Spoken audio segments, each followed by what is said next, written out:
English is the language of my heart. Even though it's not my native language, I really love it. And whenever I'm talking about something too seriously, or whenever I'm coaching someone, I tend to switch to English.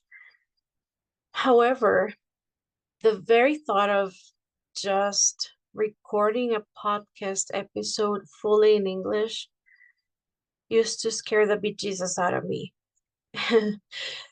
And it's ironic because I feel my English is really good. Of course, I sound Latina because I'm Latina, and I cannot just take that away from my DNA, right? And I love my accent now. I used to dread it in the past. And it wasn't until a friend of a friend, um, just came up with the following comment one day, that I realized just how beautiful my English was. So he said, "Oh, you have such a cute accent, you know, you sound just like my wife. She's Costa Rican too, and you guys sound so cute." But he didn't exactly say it like that, not in a patronizing way, anyway. However, I was like, that was the first time a native speaker called my accent cute. I didn't feel it, in a really weird way. So he was actually like mesmerized. Like he was like, "Oh, I love how you sound." And if we think about it, like there are lots of accents that we love and some of them that we tend to hate a little bit because they might be not so easy to understand. Um, but never have I had any issues with people understanding me, right? So actually, I was talking to a friend that she's from Florida, and she was saying, like we really don't care. And like as long as we understand each other, like we native speakers, not speak for all native speakers, but at least like it's a really comforting way to see it. So she said like, well, we really don't care. And see, this that just happened to me, that was one of my biggest fears at some point, because I was like, oh, I'm gonna go like blah, I can't speak, I'm gonna get stuck. But guess what, that happens in my native language too, which is Spanish. And it takes a lot of cojones, pardon my French, to speak another language. And so there are a lot of posts, like motivational posts on the internet, that say that having an accent is just a sign of bravery, um, because you speak more than one language. And that's it. Like English is just an effing tool. It's one other tool that you can learn in order to share your message and expand yourself. It doesn't really mean anything. Like nothing ever means anything. Everything is made up. Languages are made up. So it's just important to realize that. And all the conventions and like social conventions and social norms, anything that we can think of is made up. So the fact that someone can feel inferior because of their English being classified or being qualified, I mean, as broken, um, that's just so messed up. Because, my friend was telling me, we don't care, like we native speakers, we don't care, she said, as long as we can understand. So it's really significant to me, to remember that, because nobody will ever speak perfectly. Like you cannot find that in any language. So my first language is Spanish. I don't speak perfect Spanish. I sometimes make up words that don't exist. And so perfection is not the goal. The goal is to communicate. And as long as people can understand you, that's okay, right? And who told us that some accents were better than others? So how come if I were British, for example, like I suck at British accent, by the way, like I can't even fake it. I mean, I could, but it takes a lot of self-awareness and a lot of just self-monitoring and everything. So it doesn't come naturally to me. Neither did American accent, like I learned it and I still, I'm gonna say I can't fake it that well. Um, but I also don't want to, you know what I mean? So how come there are some accents that are more prestigious than others? That's bullshit. So, um, an accent is just the way you talk. So everybody has an accent. Like people from the south of the United States don't talk the same as people from the north and so on, right? And so for example, I'm Costa Rican, and so even within Costa Rica, like in the Central Valley, we have a certain way to pronounce the letter R that is not really similar to the coasts, for example. So that's fine. That's just the way we talk. That's what an accent is. It's just the way you talk. Everybody has an accent. Everybody can forget words. Everybody can make up words. And at the end of the day, it's just a tool. That's all it is. Just how you learned Excel and, how to use Canva and PowerPoint and whatever. English is just a freaking tool. It doesn't define your value. It doesn't define your intelligence. It doesn't define whether you have credibility or not. Why would we have less credibility because of having an accent? That just means we speak more than one language. So technically we know more than monolingual people. And I'm not just putting myself on a pedestal. It's just something I think, right? It's my point of view, and I don't feel superior in any way, but I won't give in to any inferiority complex either. Like I don't have to apologize for my accent. I don't have to apologize for my English. There is a video I love that is a TED talk. Can't remember the author for some reason, but if you look it up on YouTube, it'll show, I mean, you'll find it. It's called like something like speaking English, like you're playing a video game instead of like playing the piano.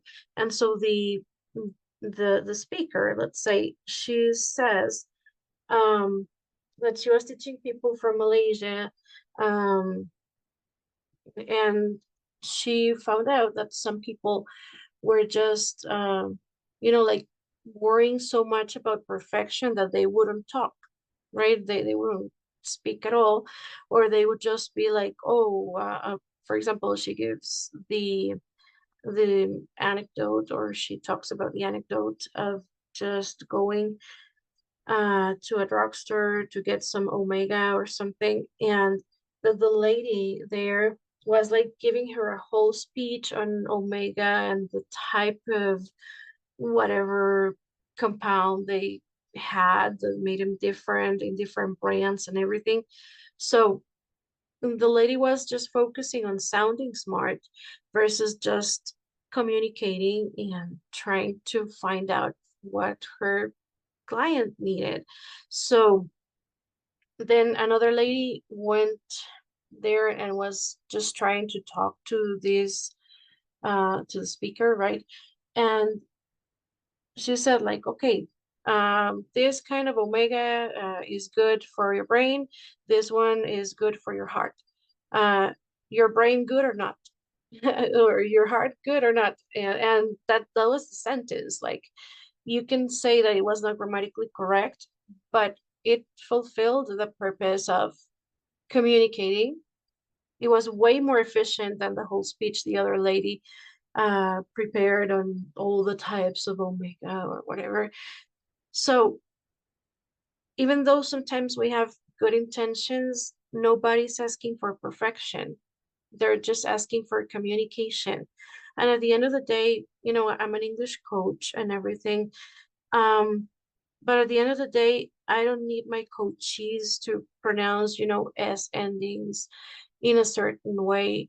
Um, at the end of the day, I just want them to remember whether, they need to pronounce a word such as watches with the is sound, versus saying, for example, cars, which is with a Z sound.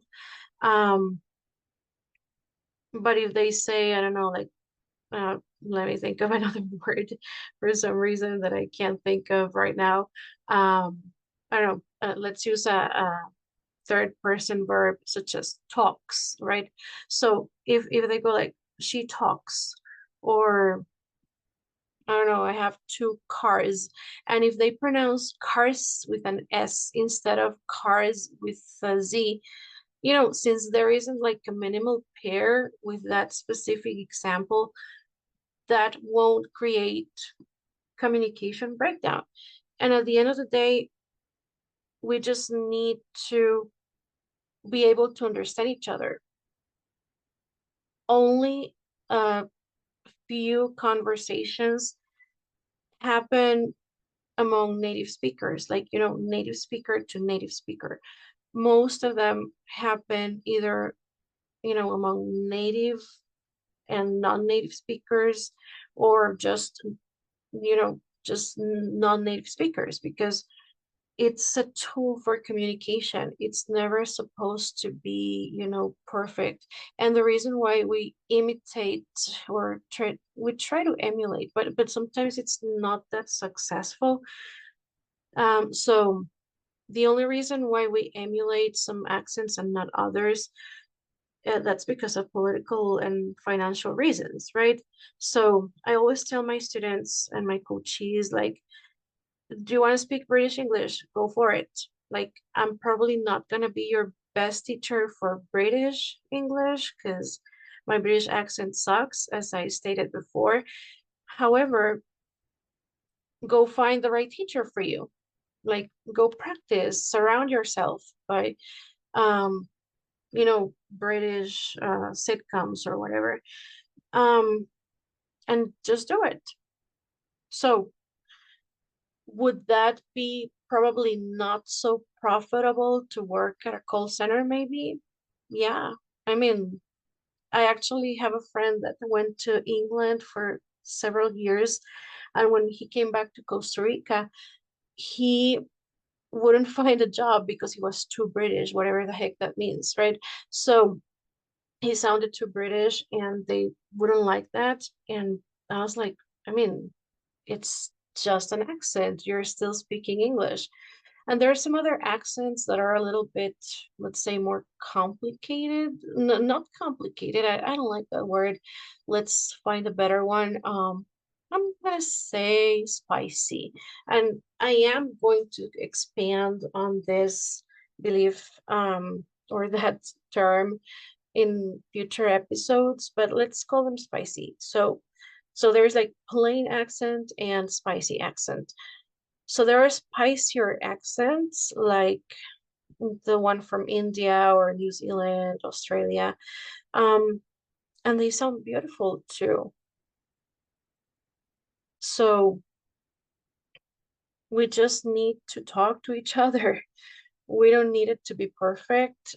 We just need to understand what the other person is saying.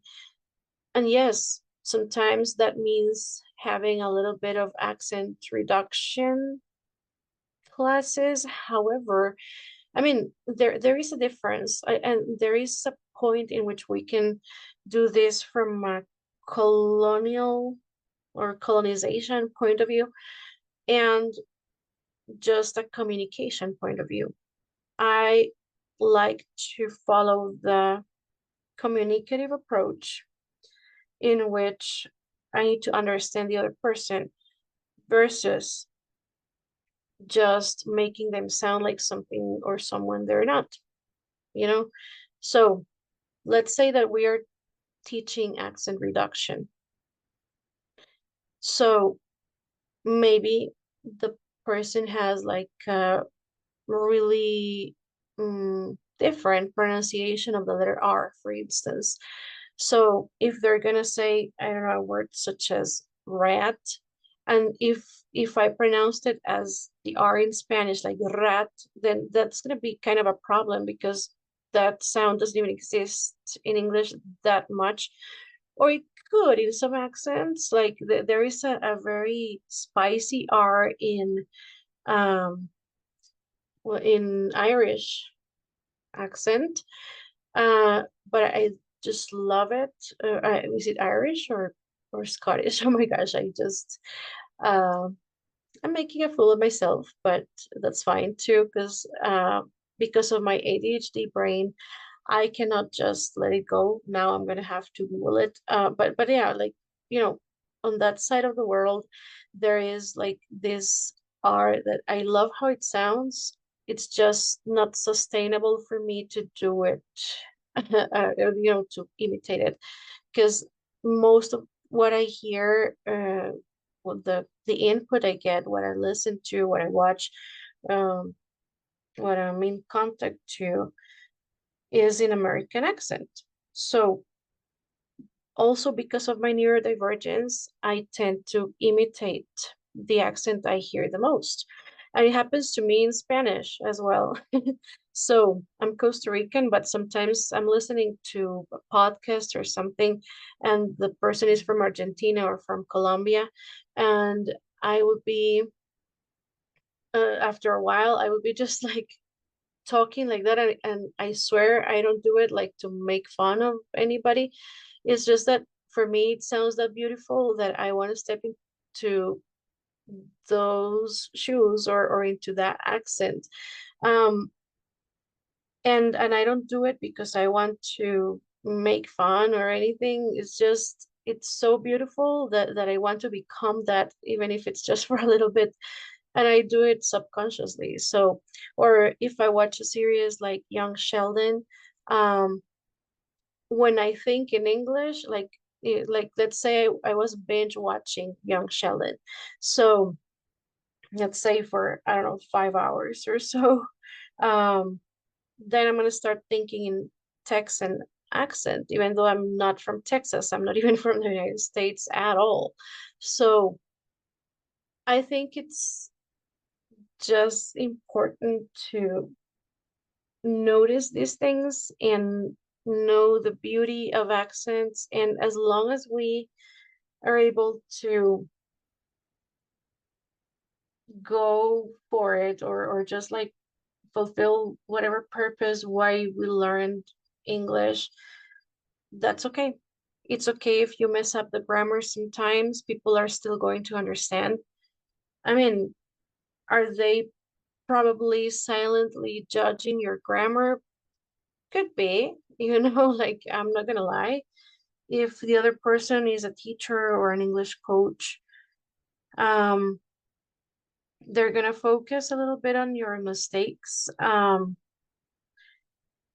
But still, so whoever died because of a pronunciation mistake, I mean, there could be some potential dangers, like um with minimal pairs, if you say, for example, beach versus bitch, that's a problem. And of course, there are certain rules for you to speak English and not another language, right? Um, and you have to be intelligible. Um, but other than that, it's just a language like any other. So, like, if you learn Japanese, for example, and you go to Japan and you order sushi, let's say, um, People might not expect you to do it perfectly. You're just a tourist. So why is it that when the language I'm learning is English, then it becomes like this whole other paradigm in which it defines my value. And if my English sounds weird, then I'm stupid.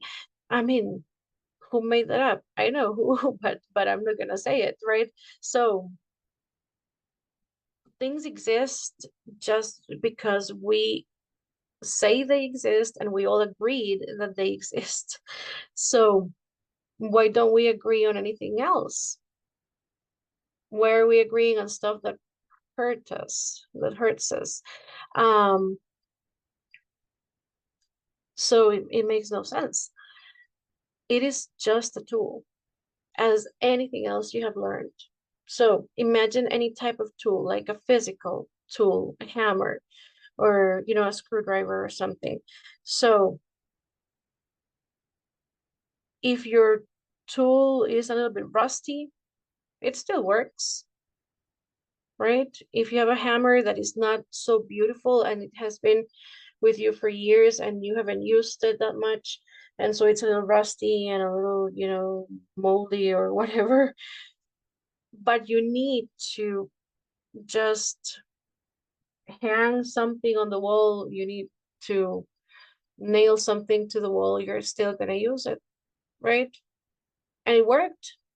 It served its purpose. So can you clean the hammer and can you make it better, or can you exchange it for another one? Of course, but for now that's the one you have and that's okay, right? And the more you use a tool, the more proficient you become. And if all you do is just hiding and not talking just because your English could potentially be a disaster, that just means it is going to be a disaster, but not because of the reasons that you would think, but because you never used it. And it's just like, imagine if we learned how to walk, for example, and never did again. So what if we never ran or jumped or anything, and so we forget how to use our legs, right? So the more you use your legs, the more you improve the use of your legs, right? Or the more talented or agile you become. So it's the same with English.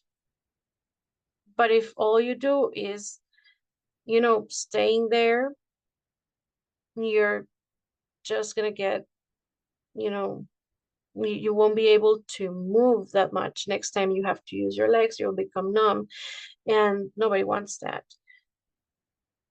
And yes, to improve our way to walk or to run or anything, we have to fall a few times.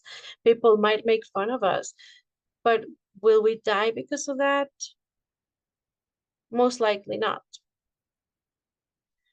So that's today's reflection. Let's just try to use English as a tool, as something that we use to have fun. We need to find a real motivation for speaking English. And hopefully that motivation is not so people don't make fun of me, right? So I have been in conversations with native speakers, and like some people have told me, like when I send emails and stuff, also like not only the speaking side of things, some people have told me, oh, like in a corporate environment, you sound better than a lot of native speakers that tend to be really informal and everything. So let's stop apologizing for having an accent. Let's stop apologizing for being from a different ethnicity. Let's stop apologizing, period. I mean, like, you don't have to apologize or explain yourself in anything. You're just you.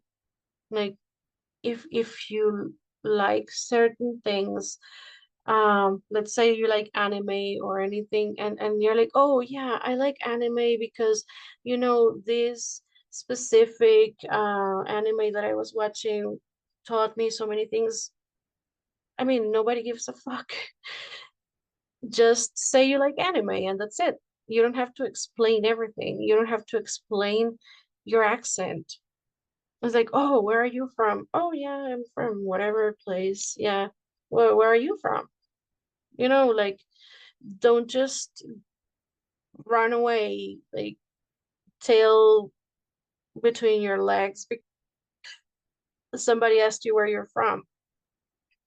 I mean, yes, there are a lot of Karens out there, and like, oh, you have to speak English and blah, blah, blah. So, but that's not everybody. And let's stop thinking that's everybody. Because, I mean, if you're surrounding yourself with people like those, then you're just surrounding yourself like with the wrong people, if that makes any sense. Like your tribe is not aligned to your vibe then, because people I've talked to and I've had really interesting conversations and video conferencing calls with they they're not evaluating my English. Nobody's keeping score. I mean, most native speakers don't even know why certain things are a certain way. It's like if you ask me to teach Spanish, that is my native language, there are a lot of things that I have no idea about, like conjugations and things. Like if you ask me to explain it to you, I have no idea. I just speak the language. And we as Spanish speakers, we make a lot of mistakes. So obviously, if you speak another language, you're going to make mistakes. Native speakers get stuck too. Like I have some audios from some friends in which they just try to explain something to me and they tell me, "Oh, I'm rambling." And that's true. They are, and so am I, and so is everybody, because rambling is not a sin. So here I am rambling also, and hopefully I can inspire you to go ramble. And I think we need to learn to trust the rambling, because even if you're in a business meeting, if you're rambling about something and you're repeating yourself a little bit, that might be what people need to hear the most. So let's stop thinking that we're stupid because we're rambling. I mean, we can be ADD, ADHD, you know, we can be in the autism spectrum or anything. And yeah, we get obsessed with certain topics and we repeat ourselves and that's it. But maybe that's what people needed. Like of course, um, like if I were, instead of recording a podcast, if I were uh doing a TED talk or something, yes, of course I would have to sound more coherent than this. But of course I would have a lot of practice. In this case, this is just me recording a podcast as it is, as I am, with very little editing, if any.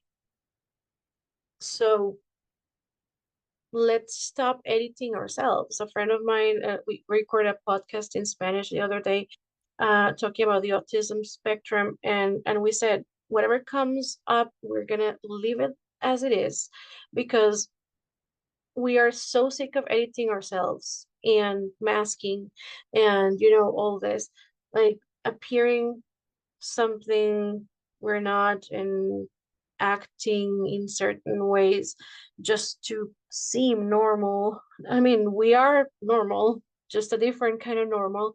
So same thing with podcasts and with meetings and everything. Let's stop editing stuff that much. I mean, of course, if it's a book, you're gonna want to edit it, but it doesn't mean it might not have a mistake. We're human. Actually, that's what makes us different from machines, right? From robots. We are not supposed to be perfect. We are supposed to be human. And languages are a they're constantly changing, they're dynamic, they're mutable, and that's great. Like in the past, the word gay used to mean happy, and now it means something completely different. And that's fine, and we can make up new words. I mean, heck, Shakespeare made up a lot of words. Why can't we? I mean, we coin words a lot, and using suffixes and prefixes, we tend to create new words all the time in our native languages and in English. So let's have fun with the language. It is something to have fun with, to play with. It's not something to stress about. It's not supposed to be torture. It's not supposed to make you fear ridicule. It's supposed to inspire people. It's supposed to take your message everywhere. It's supposed to help you, you know, just achieve your dreams or travel, going back. I didn't say anything anymore, but let me get unstuck. It's supposed to help you go places. That's what I meant. Um, so actually, in my defense, this is the first episode I'm recording fully in English. So I wanted to do that because it would have been very easy to record it in Spanish. Um, one would think that it would be easy for me to record in Spanish. Like if I ramble in English, you should hear me in Spanish.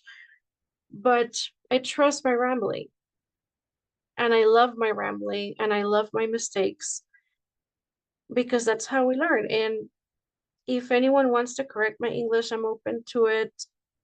However, I don't necessarily give a fuck about it, Like you can tell me, oh, you mispronounced this uh, ending and it should have been, like more exaggerated. Yeah, I mean like probably. And there's a part of me that wants to go through the American accent training book again. But at the same time, there is a huge part of me that doesn't give a fuck anymore. So going back to my initial story, this guy that told me that, oh, your accent sounds so cute, and he was like, oh, but your English is so good. If you took like some accent reduction lessons, you might be able to work in the news. And I was like, why the heck would I get rid of my accent? That's who I am. And to give you another piece of context, that was after I took an applied linguistics course in college, where I basically realized everything I was learning as an English teacher was wrong. I mean, not necessarily wrong, but I was actually unlearning stuff. Like the way in which we pretty much um, commit acts of violence against students for asking something in their native language. Like, of course, if you're studying a language, you're going to want to practice as much as possible. However, that doesn't mean that you should be, criticized or ridiculed because of saying a word in your native language because you didn't know it in English. So, and that's where having teachers that share the students' native language becomes a psychological advantage. Like there is some familiarity, and we tend to relate to familiar things and familiar people in a closer manner. So the affective filter that Stephen Krashen used to talk about is a little bit lower. Therefore, you speak more confidently, and the input you receive becomes more comprehensible as well. So that it doesn't sound like, like alien language or something like an alien language, but it sounds like words you can understand and separate from a sentence, like extract from the sentences. So I would say that we just need to remember this, right? We need to remember how to do it as people, not as assholes. Pardon my French, I swear a lot. My mouth is even worse than a sailor's, right? So yeah, I just swear a lot.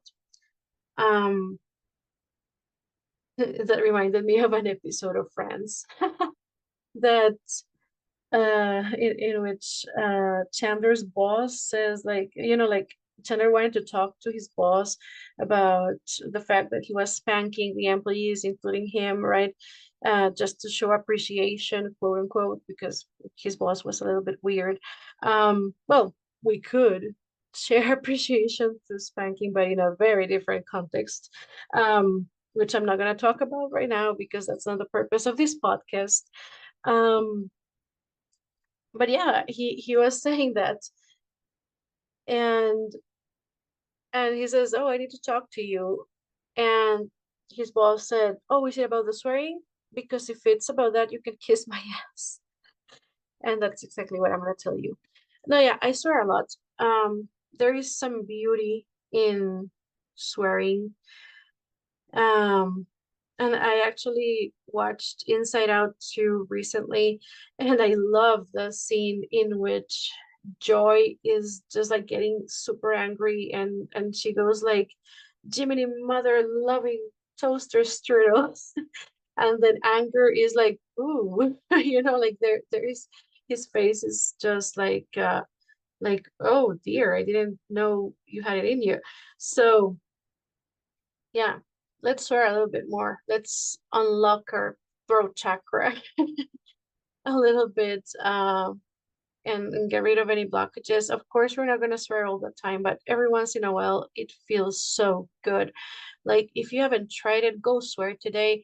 And I'm probably missing the point a lot, but you know, and at the same time, like going back to the topic, I would say, like, go make mistakes today, go swear today, go not be perfect today. Like, don't be perfect today. Just go and enjoy yourself. Like children, when they acquire their first language, they don't go like, oh, am I saying it right? They just say it. And if the word doesn't exist, they just make it up. And that's it. I mean, obviously, they get corrected with time, and they learn the right word, quote unquote, to say it.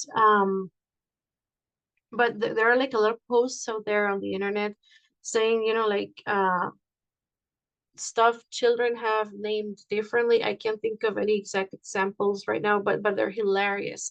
You need to go look for like terms that children have coined, and it's so much fun, I swear. So go go be like children. Go make up words. We can make up words, make up sounds, or just go play with the language.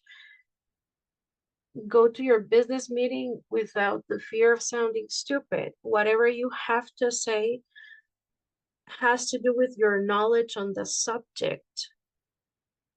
Unless, unless you're going to coaching sessions, like English coaching sessions, nobody's really keeping score. Most people don't care. Most people are not even paying attention. I remember I used to work at a specific corporate place, and sometimes I was presenting an MBR or something, and some of the managers, I'm not saying all of them because actually some of them were really annoyingly attentive to every detail, but mostly about the content, not about my English. So there were a couple of times in which the account manager was looking at his phone, and I was like, is this dude even paying attention to me? And I don't know if that felt better or worse, but it happens. Some people are not even listening, and there you are, like sweating like a sinner in church because they're listening to you and keeping score. That's all in our minds. Like, of course, there are certain contexts in which that'll happen. And if you're learning a language, you are supposed to make mistakes to get feedback, like meaningful feedback, because there is anal feedback. And And I'm very picky sometimes. Like, obviously, if I go back and listen to this episode of myself, I'm gonna be like, oh my God, I made a mistake. Oh, I got stuck there. Oh, because we are super critical of ourselves. And I don't want to butcher myself anymore. Like, there is enough of that in the world already, for me to perpetuate that. Is that a word? I don't know if I made up another word. Anyway, to keep doing that. Um, See, that's another tool we can use, the use of synonyms. So just go make mistakes, go play with the language, go be stupid, be not perfect, be be questionable. I mean, let people question, oh, where did you learn English? Um, oh, I mean, if rejection therapy is a thing, and it is, right? And it provides you with great knowledge about yourself. It won't add any extra fears that you don't already have. So if rejection therapy is a thing, then making mistakes in English is also a thing. Like that's spiritual work, that is self-esteem work. Like, go and make a fool of yourself and see how you survive and how you become not afraid of anything anymore. So the more mistakes we make, the more we learn, and that doesn't apply only to English. So go be imperfect. That's my message today. Go use English as a game. Be a child again. Go play with the language and make up words, and that's okay. People will correct you. There is this mentalist, Ramon Campayo. He is, I don't remember his nationality. He's Latino. He's a Latino. And he has this book called How to Learn a Language in 7 Days. Now, do I believe that you can fully master a language in 7 days? Probably not. But you can speak it. You can start talking to people and people will correct you. So basically, what he does is that he breaks down the words he has to learn into categories, and those categories are always the most general ones. So, for instance, instead of learning, let's say, bathroom, bedroom, and blah, blah, blah, he would go just like room, and he would learn room and then get corrected by people, because that's how we learn. So he would be like, oh, the room to pee, for example. I'm just making up the example. Um, and he would be like, the room to pee. Okay. Oh, the bathroom. Yeah, it's there. Or the restroom. If it's like in a public place, it's usually a restroom, not a bathroom. Um, but that's something we could do, like in any language. And if you're listening to this and maybe English is your native language and you want to learn Spanish, I mean, dare to sound stupid. It's really refreshing. Um, dare to have people look weird at you. I mean, you have never lived, you haven't lived until people have looked at you in a very judgmental way. Um, so go find out what it feels like. Get on the roller coaster of emotions that it is. So I think that's my advice today, my very unorthodox advice. And there is more where this came from. So keep tuned. Bye.